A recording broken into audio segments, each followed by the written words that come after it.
Hello friends, welcome back to my channel. तो आज की इस वीडियो में हम लोग हार्ट से जुड़े एक ऐसे टॉपिक के बारे में पढ़ने वाले हैं जो कि अक्सर एग्जाम में पूछे जाते हैं। IHD का मतलब होता है इस्केमिक हार्ट डिजीज़। तो इस वीडियो में मेनली हम लोग जानेंगे कि इस्केमिक हार्ट डिजीज़ होता क्या है, किस कारण होता है, क्या लक्षण होते हैं, किस तरीके से आपको पता चलेगा, यानी कौन कौन सी जांचें करवाएंगे, क्या डायग्नोसिस है इसका और क्या ट्रीटमेंट है, किस तरीके से इस बीमारी से हम लोग निजात पा सकते हैं। तो सबसे पहले हम लोग समझते हैं कि इस्केमिक हार्ट डिजीज़ होता क्या है। तो इस्केमिक हार्ट डिजीज़ का मतलब क्या है? तो ये एक ऐसी कंडीशन होती है जिसमें हमारे हार्ट यानी हृदय में ब्लड फ्लो कम हो जाता है, यानी खून का बहाव जो है वो कम हो जाता है। जब ब्लड कम जाएगा यानी खून का बहाव कम होगा तो यहाँ पे ऑक्सीजन सप्लाई भी कम हो जाता है, यानी हमारे हार्ट के मसल्स को, यानी हमारे जो हृदय हैं उसमें भी मसल्स होती हैं जिनको कि ब्लड की और ऑक्सीजन की ज़रूरत होती है। जब उसे ऑक्सीजन और ब्लड नहीं मिलेगा तो क्या होगा, इसके बारे में हम लोग आगे समझते हैं। तो ऐसा क्यों होता है, आखिर ब्लड का फ्लो जो है और ऑक्सीजन का जो कमी है वो क्यों होता है? आपके दिमाग में आ रहा होगा कि ऐसा क्यों होता है। तो मेनली अगर कोई पाइप है उसमें अच्छे से पानी बह रहा है, अगर वहाँ पे कुछ गंदगी इकट्ठा होते जा रही है और उस रास्ते को ब्लॉक कर दी, यानी कि बीच में एक बाधा उत्पन्न कर दी, तो उस पाइप से पानी जा पाएगा? तो इसका आंसर आप कमेंट सेक्शन में करके बताइएगा। तो पाइप से पानी जाए ना जाए, लेकिन ये जो हमारे शरीर में ब्लड वेजल्स होती हैं, यानी जो नली होती हैं खून की, अगर उसमें कुछ ऐसा फैटी डिपोजिशन हो जाए, यानी हम लोग क्या खाते हैं, बहुत ही तेल मसाला, बहुत अजीब अजीब सी चीज़ें खाते हैं, तो उसमें जो बैड कोलेस्ट्रॉल होता है, जो कोलेस्ट्रॉल होता है वो जाके जमते जाता है और वो क्या बना लेगा, तो प्लेक बना लेगा, यानी कि फैटी डिपोजिशन हो जाता है हमारे कोरोनरी आर्टरीज में, जिसे एक वर्ड में हम लोग कह सकते हैं एथेरोस्क्लेरोसिस। एथेरोस्क्लेरोसिस एक ऐसी सिचुएशन है, एक ऐसी डिजीज़ है जिसमें कि हमारे कोरोनरी आर्टरी में यानी ब्लड वेजल्स में क्या होता है, तो फैटी डिपोजिशन हो जाता है जो कि ब्लड के फ्लो में ऑब्स्ट्रक्शन लाएगा, बाधा उत्पन्न करेगा खून के बहाव में। यहाँ तक आप समझ गए। तो जो हमारे यहाँ पे एथेरोस्क्लेरोसिस है वो मेन कारण है इस्केमिक हार्ट डिजीज होने का। नेक्स्ट, अब हम लोग फिर से समझते हैं कि आखिर कारण क्या है। तो हमने एथेरोस्क्लेरोसिस को समझ लिया। पहला कारण तो ये है कि एथेरोस्क्लेरोसिस हो जाना, यानी कोरोनरी आर्टरीज में आपका क्या होगा, तो ब्लॉकेज हो जाएगा। ब्लॉकेज होने का मेन कारण है कि वहाँ पे फैट यानी जो बैड कोलेस्ट्रॉल है वो सब आके जमते जाएगा और वो रास्ते को ब्लॉक कर देगा। फिर वहाँ से खून नहीं जा पाएगा, ब्लड नहीं जाएगा तो ऑक्सीजन सप्लाई नहीं हो पाएगा अच्छे से। तो पहला कारण आप याद रखिए कि एथेरोस्क्लेरोसिस है।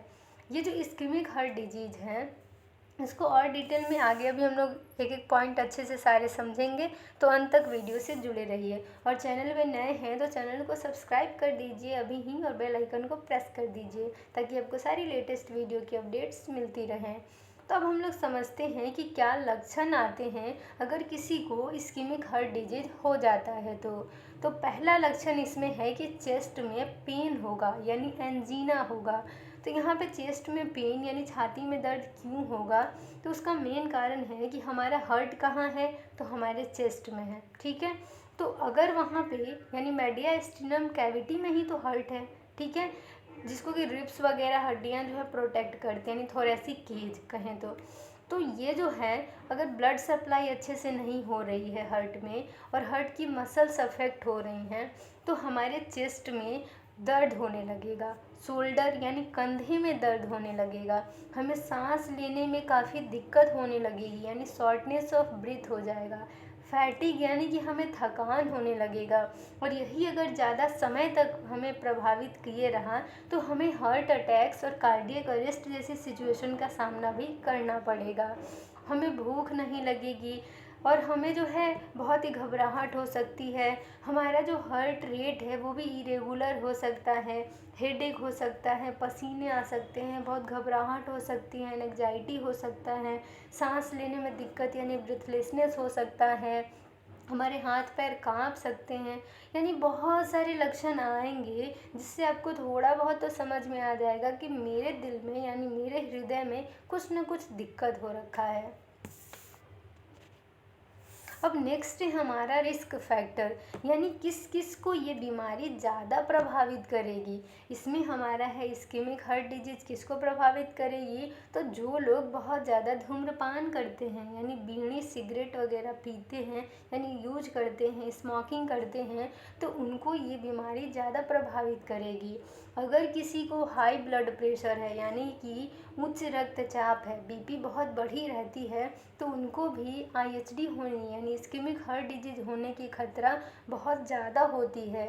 हाई कोलेस्ट्रॉल यानी जिनके बॉडी में बहुत ज़्यादा ही बैड कोलेस्ट्रॉल बढ़ चुका है, और जो बहुत ज़्यादा मोटे हैं यानी ओबेज हैं, ओबेसिटी के शिकार हैं, जिनको डायबिटीज़ यानी मधुमेह हो रखा है, शुगर की दिक्कत है, जिनको फैमिली हिस्ट्री है किस चीज़ की, तो उनके घर में दिल की बीमारी की, दिल के दौरे आने की, हार्ट अटैक आने की, ये सारी दिक्कतें जो हैं उनके फैमिली में चली आ रही हैं, तो उनको भी इस्केमिक हार्ट डिजीज हो सकता है। तो किसको किसको रिस्क फैक्टर हैं, तो पहला है क्या, तो जिसकी बीपी बढ़ी रहती है, हाइपरटेंशन, जो स्मोकिंग करता है, जो बहुत ज़्यादा शराब पीता है, जो बहुत ज़्यादा मोटा है, जिसको शुगर की दिक्कत यानी डायबिटीज़ की दिक्कत है, जिनके यहाँ फैमिली हिस्ट्री है यानी घर परिवार में ऐसी बीमारी हो रखी है पहले से, तो उनको सावधान रहने की ज़रूरत है, सावधानी बरतने की ज़रूरत है। नेक्स्ट है कि अगर ये बीमारी किसी को प्रभावित कर रही है तो किस किस मेथड से, क्या क्या तरीके हैं जिससे आप पता लगा सकते हैं कि किसी को आईएचडी हो रखा है। तो डॉक्टर्स जो हैं बहुत सारे टेस्ट करते हैं, उसमें है कि इलेक्ट्रोकार्डियोग्राम यानी ईकेजी या कह सकते हैं ईसीजी, इलेक्ट्रोकार्डियोग्राम करते हैं, जिससे कि हमारे हृदय यानी हार्ट के इलेक्ट्रिकल एक्टिविटी का पता लगाया जाता है। चेस्ट पे कुछ इलेक्ट्रोड्स लगाए जाते हैं जिनके मदद से हम लोग ईसीजी आसानी से ले सकते हैं।